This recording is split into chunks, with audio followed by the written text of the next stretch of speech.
Hola a todos, nuevamente mi nombre es Vanda Novak, soy docente de la tercera cátedra de farmacología y la clase de hoy vamos a charlar un poquito sobre inmunosupresores.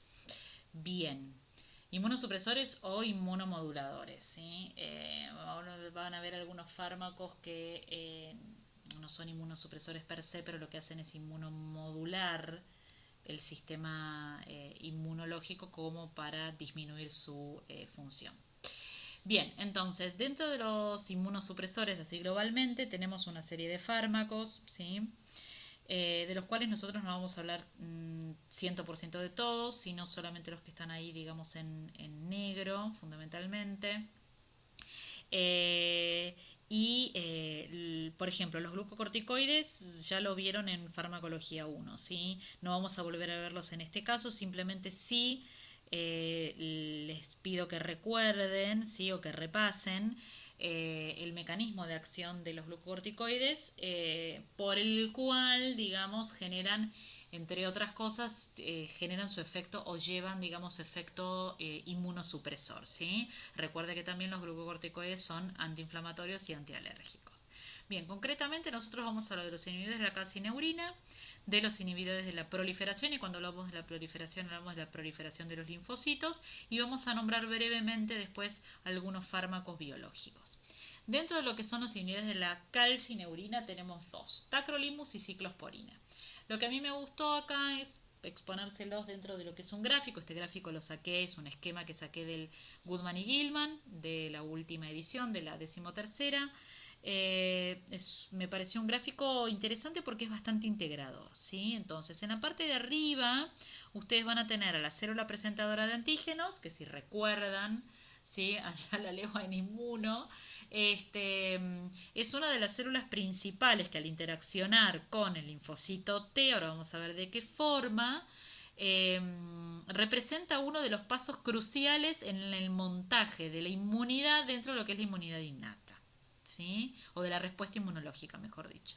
Entonces, la célula presentadora de antígenos, la más clásica es la célula dendrítica, también pueden presentar antígenos los macrófagos, por ejemplo, lo que hacen es expresar, ¿sí? Una molécula que se llama complejo mayor de histocompatibilidad. En este gráfico está puesto como MHC. Esta molécula lo que hace es presentar en su parte extracelular una parte del antígeno procesado, en este caso, y lo presenta ¿a quién? Lo presenta al TCR. El TCR es el receptor al linfocito T, ¿sí?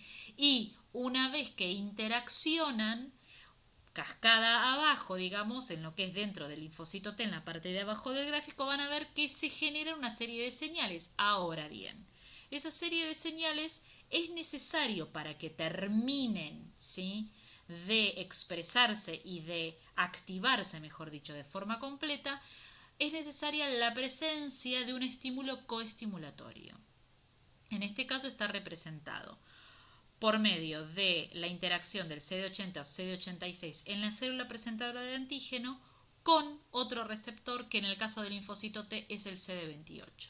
Y a su vez el estímulo de la interleuquina 2, ¿sí?, ligada a su receptor, que es el receptor para interleuquina 2 concretamente, y una vez que están dados estos gatillos, ¿sí?, se estimulan todas estas vías que ustedes pueden ver más abajo. ¿Cuál es el fin de estas vías? Si ustedes ven hacia abajo a la derecha del gráfico, hay un aumento en la transcripción de genes y traslación de interleuquina 2, que actúa como un feedback positivo, un loop positivo, la expresión de interferones y de TNF-alfa. ¿Sí? Que esto lleva a ¿qué? A la activación y proliferación de los linfocitos. Ahora bien, vamos a centrarnos en el gráfico, en el recuadro, azul que ven ahí, ¿sí? Dice ciclosporina y tacrolimus. ¿Qué es lo que hacen? Estos fármacos se unen a un factor que se llama FKBP. ¿Qué es lo que hace el FKBP en condiciones normales? Se une a la calcineurina. ¿Qué es la calcineurina? La calcineurina es una fosfatasa. Esta calcineurina lo que hace es sacar un fosfato, por eso se llama la actividad fosfatasa, contraer una quinasa que es que fosforila, digamos, y la fosforilación o desfosforilación de diferentes proteínas lleva a su activación o inactivación. En este caso, la calcineurina, mediante su acción fosfatasa, lo que hace es sacarle un fosfato o un factor de transcripción que se llama NFAT. Una vez desfosforilado, o sea que perdió el fosfato, ese NFAT se trasloca al núcleo y ayuda, digamos, y comienza a aumentar la transcripción de los genes que recién nombramos. Entonces, la ciclosporina o el tacrolimus, uniéndose a este factor FKBP, en algunos textos lo pueden encontrar que ese factor para la ciclosporina se llama ciclofilina y para el tacrolimus se llama inmunofilina, ¿sí? Independientemente de eso, estos fármacos se unen a estos factores e interaccionan físicamente con la calcineurina e inhiben su actividad fosfatasa. Por ende, ese factor río abajo NFAT no se va a poder traslocar al núcleo y con eso inhibe la activación y proliferación linfocitaria fundamentalmente y de ahí su acción inmunosupresora. Ahora bien, vamos a pasar un poquito a hablar del resto de las características farmacológicas. El tacrolimus, desde el punto de vista cinético, se administra por vía oral o por vía intravenosa. Lo que es importante, los alimentos disminuyen su absorción, por lo cual es importante indicarle a los pacientes que están tomando este fármaco que lo hagan alejados de las comidas, ¿sí? Y tiene una unión a proteínas importante y lo que es acá, digamos, lo más destacado, no solamente el tacrolimus, sino también de la ciclosporina y vamos a ver de otros inmunosupresores, es el metabolismo. Se metaboliza por el citocromo 3A4. Y acá hay que tener mucho cuidado, o prestarle atención, mejor dicho, a las posibles interacciones que pueden ocurrir. ¿Por qué? Estos fármacos inmunosupresores, inmunomoduladores, se administran en pacientes no solamente que tienen enfermedades autoinmunes, sino por ejemplo en pacientes que fueron trasplantados, ¿sí? Justamente ¿para qué? Para evitar el rechazo del órgano trasplantado. Estos pacientes se encuentran polimedicados al 100%, ¿sí? ¿Esto qué significa? Que no solamente reciben el inmunosupresor, sino otros fármacos. Y esa coadministración, a medida que sean más cantidad de fármacos, más chances de generar algún tipo de interacción, ¿sí? Y si recuerdan de farmacología 1 o de las lecturas, ¿sí? Las interacciones farmacocinéticas a nivel de los citocromos es una de las más importantes. ¿En qué contexto? Los citocromos pueden ser inhibidos o inducidos, ¿sí? Y con esto puede aumentar o disminuir el metabolismo de los fármacos y con esto aumenta o disminuye la concentración de estos fármacos en sangre. Estas drogas en particular tienen por lo general márgenes terapéuticos estrechos que hay que monitorear. ¿Por qué? Porque si aumenta mucho la concentración podemos correr el riesgo de empezar a tener con mayor frecuencia efectos adversos y si tenemos una disminución de la concentración, pérdida de la eficacia. Y piensen en un paciente trasplantado, ¿sí? Aumento de la posibilidad de aparición de rechazo.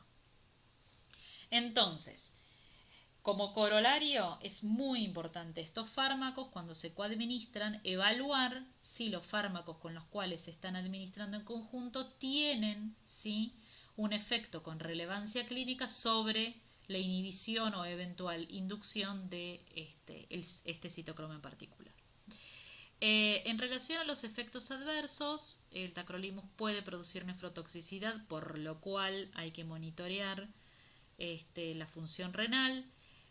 Puede ser neurotóxico, que se manifiesta con temblor, con alteraciones motoras y en los casos más graves con convulsiones, hipertensión, aumento del potasio en sangre, hiperglucemia y a veces un franco desarrollo de diabetes. Cuando se asocia a glucocorticoides, y si se acuerdan de fármaco 1, los glucocorticoides podrían producir intolerancia, ¿sí?, a la glucosa. Cuando se asocia al tacrolimus se ha reportado un desarrollo de diabetes, ¿sí? Y estas siglas NODA tienen que ver justamente con el desarrollo de diabetes asociado a inmunosupresores. Entonces hay que monitorear la glucemia de estos pacientes de forma, digamos, más cercana. Puede predisponer a infecciones como cualquier inmunosupresor, justamente por su acción farmacológica, ¿sí? Ahora bien, pasando a la ciclosporina, desde el punto de vista cinético es más o menos similar al tacrolimus. Simplemente que la eliminación en este caso es mayormente por vía gastrointestinal, digamos, por bilis y por heces. Y también recuerden, hay que tener en cuenta, digamos, por el metabolismo, por el citocromo 3 a 4, la posible interacciones farmacológicas que puedan ocurrir. Desde el punto de vista de los efectos adversos, es muy, muy frecuente la nefrotoxicidad con ciclosporina, ¿sí? Entonces, en estos casos hay que tener en cuenta cuando, por ejemplo, estamos frente a un paciente con trasplante renal, si la toxicidad renal que estoy viendo, por ejemplo, manifestada por disminución de la función, tiene que ver con un rechazo del órgano o bien tiene que ver con una toxicidad con la ciclosporina. En este caso, por ejemplo, una biopsia nos podría definir eso. Hipertensión arterial es también muy frecuente. Se estima que el 50% de los pacientes trasplantados va a desarrollar hipertensión arterial y hasta el 100%, o sea, casi todos los pacientes, mejor dicho, que reciben un trasplante cardíaco tratados con ciclosporina van a tener hipertensión arterial. Pueden tener también hirsutismo, hiperlipidemia, aumento del tamaño de las encías, ¿sí? Y por supuesto predisposición a infecciones. Ahora bien, pasando un poco al resto de los fármacos, al otro grupo, perdón, los inhibidores de la proliferación linfocitaria, vamos a hablar del sirolimus y del micofenolato mofetil porque la cetioprina la tienen en la clase de antineoplásicos, ¿sí? Que es un antimetabolito. Y bien, ¿cómo funcionan? ¿Sí? ¿Cuál es el mecanismo de acción? Volviendo un poco al gráfico que vimos anteriormente, lo tienen resaltados en los recuadros azules. ¿Sí? El sirolimus, que también lo pueden encontrar como rapamicina, este es otro sinónimo de este fármaco, se une a un mismo factor, el factor FKBP, que en este caso este factor FKBP va a interaccionar en condiciones normales con el mTOR. ¿Qué es el mTOR? Es el Mammalian Target of Rapamycin, ¿sí? Es una quinasa, concretamente, que es bastante ubicua, o sea, está presente en numerosos tipos celulares e interviene en procesos de diferenciación celular, crecimiento, proliferación. Entonces, en este caso concreto en los linfocitos, el mTOR lo que va a hacer es actuar sobre una ciclina, en este caso la ciclina tipo 2, y digamos arriba esta ciclina tipo 2 actúa sobre factores de transcripción, FOS, JUN y AP1 y genera la transcripción de genes, ¿sí? Cuando se encuentra en presencia de rapamicina, ¿sí? Al unirse a este factor FKBP, lo que hace es alterar, ¿sí? La funcionalidad del mTOR, y el mTOR lo que hace es, al no poder no tener su actividad quinasa activa, no activa esta ciclina y con eso se inhibe la proliferación de los linfocitos. Por otro lado, el micofenolato mofetil y la cetioprina inhiben, ¿sí? a la inositol monofosfato deshidrogenasa, que es una enzima muy importante en la síntesis de nucleótidos de guanina, ¿sí? Que es una vía crucial que utilizan tanto en los linfocitos T como B para proliferar. Entonces, pasando un poco a lo que son las características o el resto de las características cinéticas y efectos adversos de estos fármacos, el sirolimus como característica tiene una relativa baja unión a proteínas y una vida media un poco más elevada que el resto de los inmunosupresores. También recuerden que puede interaccionar por el metabolismo hepático, se metaboliza por el citocromo 3 a 4, al igual que los inhibidores de la calcineurina, hay que tener en cuenta ante la coadministración de diferentes fármacos. Y lo que es importante acá, que yo me olvidé de aclarárselos con otros, es que muchas veces los inmunosupresores se coadministran. ¿Para qué? Para lograr un sinergismo de potenciación, un concepto básico que aprendieron en farmacología 1, que tiene que ver con utilizar menores dosis de fármacos que actúen, que tengan diferentes blancos terapéuticos, o sea, diferentes mecanismos de acción, y así potenciar el efecto. Pero en este caso, más allá de potenciar el efecto inmunosupresor, también se pueden potenciar los efectos adversos. Por ejemplo, la nefrotoxicidad, ¿sí? Entonces, viendo el sirolimus, como pueden ver en la diapositiva, puede tener toxicidad renal, por lo cual hay que tener cuidado y el monitoreo de la función renal es crucial en cualquiera de estos inmunosupresores. Puede producir anemia, leucopenia, ¿sí? Y también trombocitopenia y úlceras en la mucosa oral. Luego, el micofenolato mofetil, esa es una prodroga, ¿sí? La prodroga, el micofenolato, perdón, se metaboliza a su metabolito activo, que es el MPA. Y este es el que va a inhibir la inositol monofosfato deshidrogenasa, ¿sí? Como habíamos hablado en la diapo anterior. Desde el punto de vista cinético, se puede administrar por vía oral o por vía intravenosa, el metabolismo es hepático, no tiene mayores, digamos, detalles importantes y una vida media de 16 horas aproximadamente. ¿Qué efectos adversos tiene? Fundamentalmente leucopenia y aplasia medular, a veces pura de la serie roja, por lo cual un hemograma es mandatorio, ¿sí? Cuando se trata a los pacientes con con este fármaco, con esta droga. Puede producir diarrea, puede producir vómitos y por supuesto predisposición a infecciones.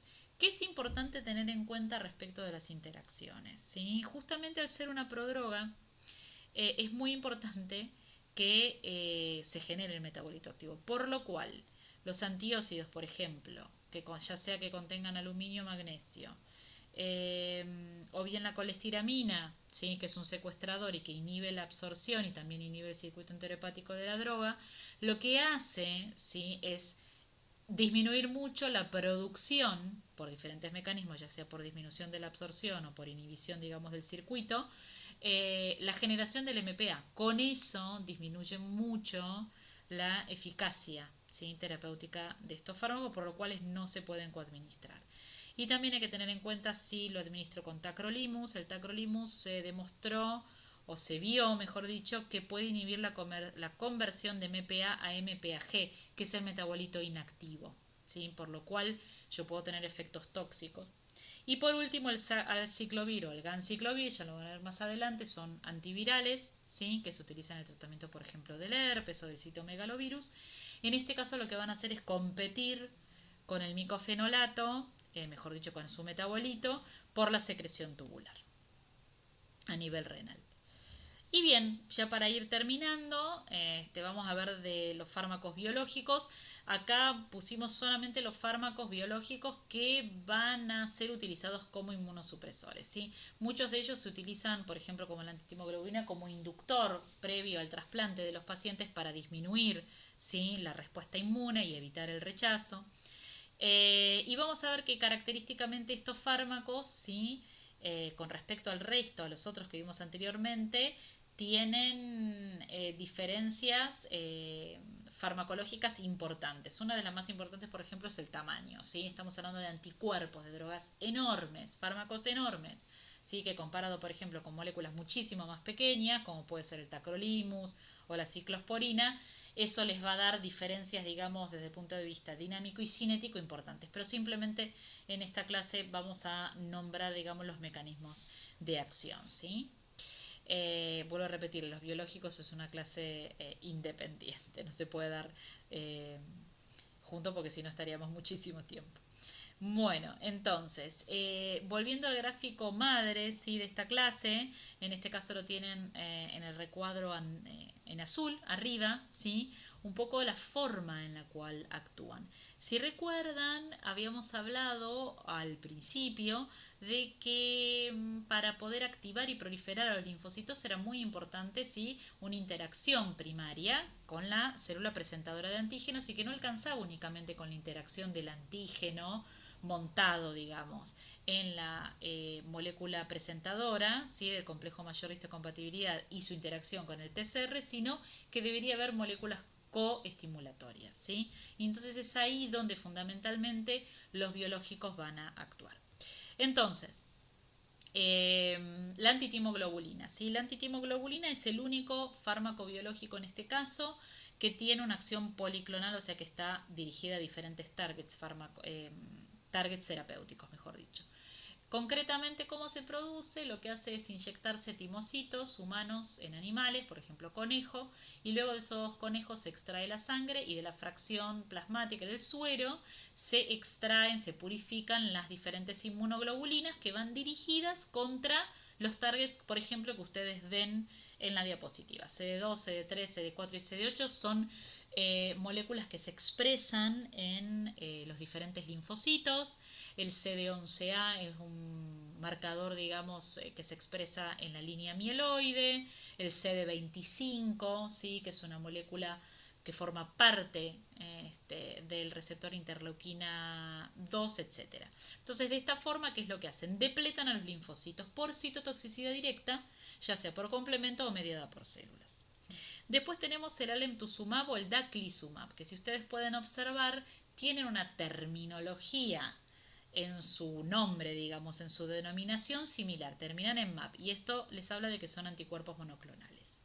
En este caso son ambos humanizados, y el alemtuzumab va contra el anti-CD52 y porque el CD52 siempre tiene que pensar que es, ¿no?, el blanco terapéutico. El CD52 es un marcador que se expresa en numerosas células inmunológicas. Pueden ser linfocitos, NK, macrófagos, y lo que hace es generar una lisis de estas células también por citotoxicidad directa, ya sea mediada por células o por complemento.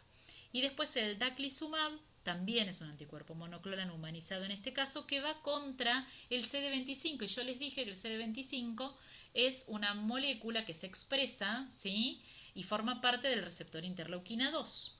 Entonces, en este caso va a actuar como un antagonista funcional de esta interleuquina y no va a permitir, sí, que se gatillen las señales intracelulares que normalmente la unión de interleuquina 2 a su receptor genera. Y después, por último, tenemos el belatacept. El belatacept, si ven también en la terminología, digamos, de su nombre, es diferente a los anteriores. ¿Por qué? Porque es una proteína de fusión. ¿Qué es lo que se fusiona? Se fusiona el fragmento Fc de una inmunoglobulina con un dominio extracelular, ¿sí? En este caso es CTLA4. Entonces, ¿qué es lo que hace? Y acá vamos a ir un poquito a una diapositiva más esquemática. Volviendo a esa interacción de la célula presentadora de antígenos APC y el linfocito. Habíamos hablado en el recuadro 1, ustedes tienen, ¿sí?, esa interacción primaria para lograr el primer estímulo, digamos, entre el complejo mayor de histocompatibilidad, el antígeno procesado y el TCR. Para que el linfocito se active y prolifere, tiene que haber señales coestimulatorias. Si no están, ese linfocito probablemente no se active y no prolifere. Y justamente en el recuadro rojo eso es lo que tienen, lo que hace el abatacept o el belatacept en este caso. Se fusiona una proteína y esa parte que ustedes ven ahí en el recuadro, digamos, en ese ganchito, esa C invertida un poco naranja, ¿sí?, es la molécula, digamos, fusionada, que lo que hace es unirse, en este caso, al CD80 o CD86 en la célula presentadora y no le permite que se une a su ligando natural, en este caso el CD28, ¿sí? Entonces, al tener esta estructura en particular, no se gatilla esa señal coestimulatoria y el linfocito no se activa, ¿sí? Y ahí ejerce su acción inmunosupresora o inmunomoduladora. Bueno, con esto terminamos un poco la descripción así somera de los inmunosupresores, digamos, más frecuentemente utilizados. Les agradezco por su tiempo.